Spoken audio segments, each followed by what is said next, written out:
And also, along with my indoor okra fail that I've shared, I actually have an indoor tomato success fail that is doing well right now. So it has tomatoes on it, blushing as we speak.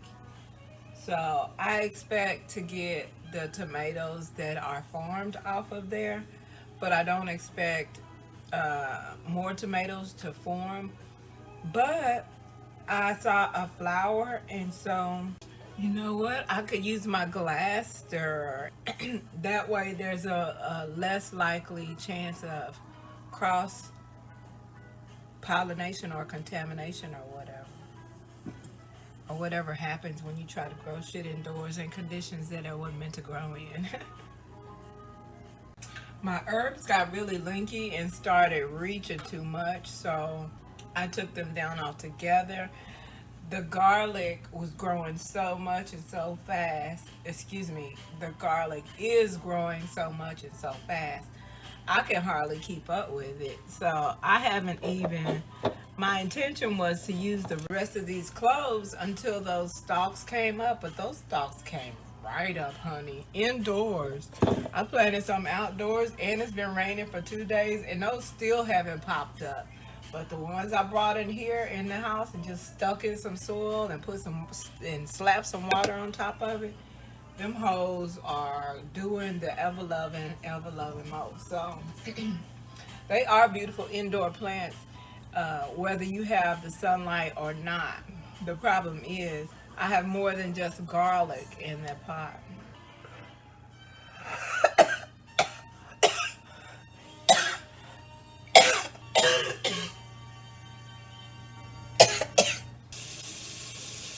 That says use alcohol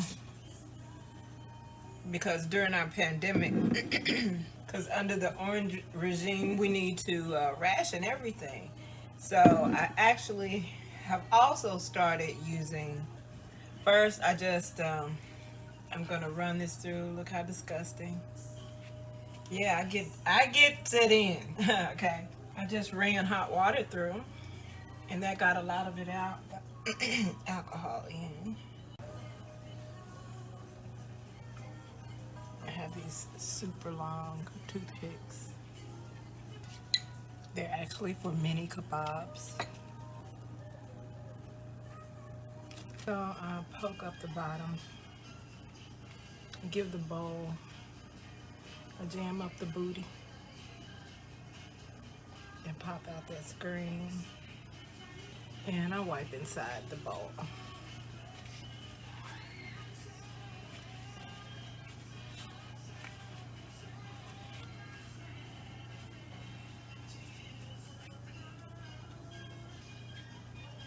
Put that in the little baggie with more used alcohol.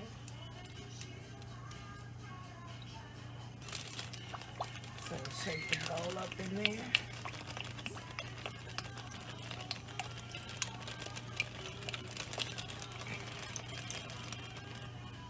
And let it sit while you shake up the glass piece.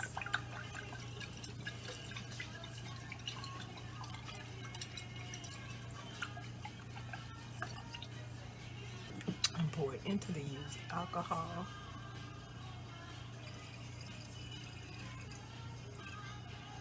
And then rinse it out.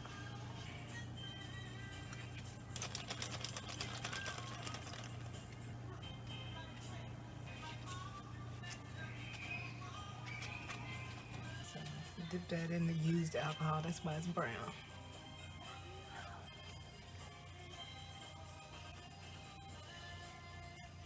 Go around here. Yeah, go around in a circle.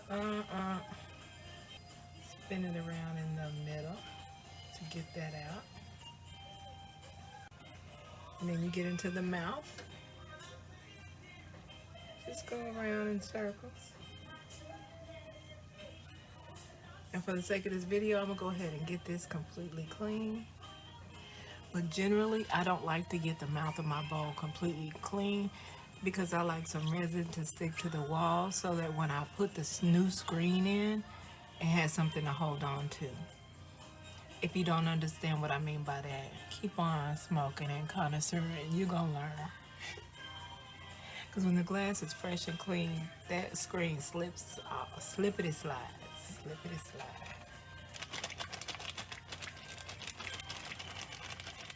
Because I'm gonna take hot water and spray the bowl with the hot water.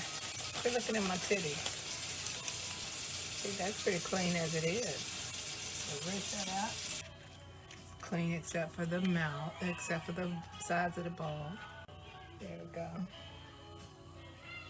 Now that'll clean right up.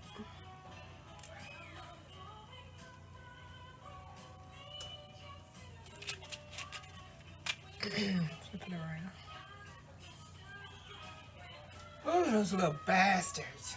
Let me give everything a final rinse. I am still going to pour the used alcohol that I used again for the bowls.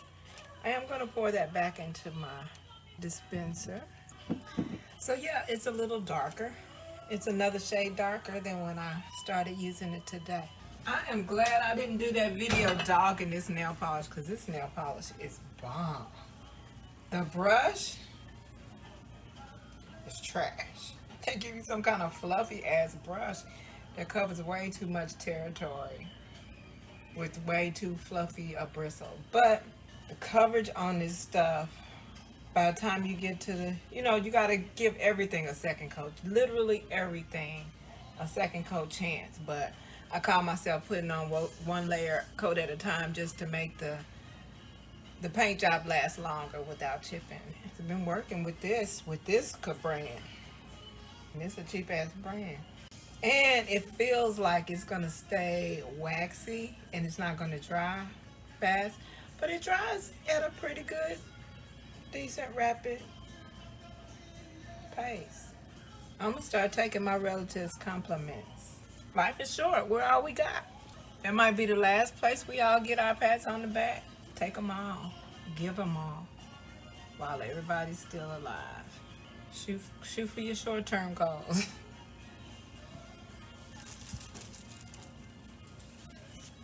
Rinse this out one more time just for good measure. Because I think we all know that alcohol is extremely flammable. I'm going to use some bottled water that we did not finish. Y'all ever just try to smoke nothingness and see if it's good for you in any way? Next time you clean your piece out, put you some scalding hot water and just take a hit of the nothingness.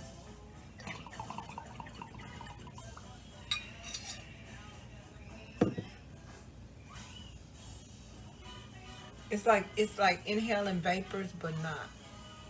But I guess that's what it is. That felt really opening to me. Like I got oxygen into some areas that don't usually get it on a regular breathing. They're like, hey, thanks.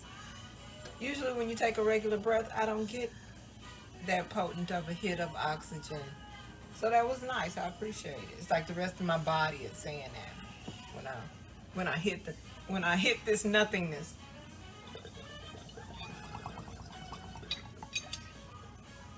Or oxygen, when I hit this oxygen.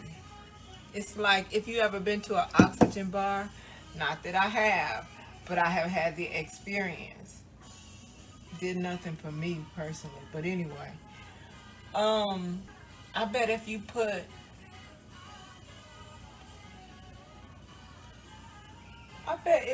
fruit in the water, I'm gonna start having a little jar of fruit water,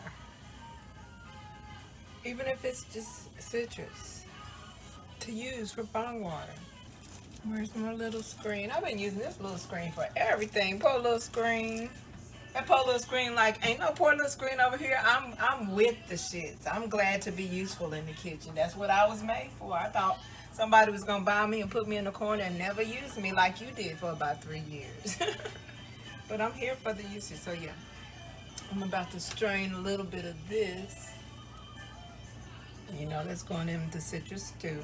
So I strain more of the juice out. And I'm gonna put it in the freezer.